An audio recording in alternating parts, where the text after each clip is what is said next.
أعوذ بالله من الشيطان الرجيم. بسم الله الرحمن الرحيم. ألف لام را تلك آيات الكتاب المبين. إنا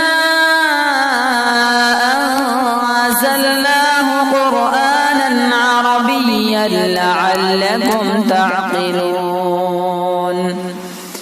نحن نقص عليك أحسن القصص بما أوحينا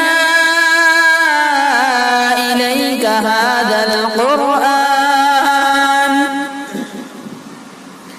وإن كنت من قبله لمن الغافلين.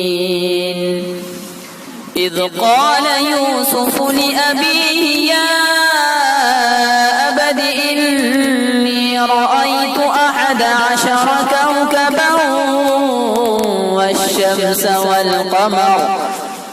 والشمس والقمر رأيتهم لي ساجدين.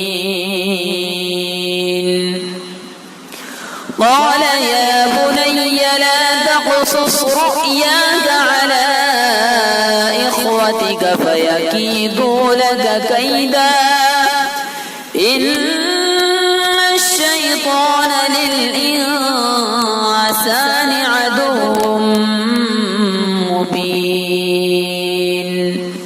وكذلك يجتبيك ربك ويعلمك من تأويل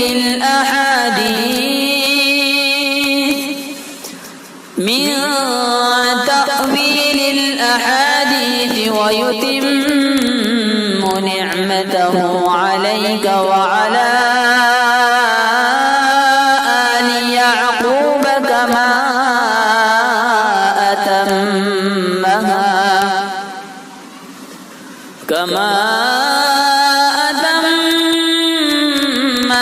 على أبويك من قبل إبراهيم وإسحاق إن ربك عليم حكيم.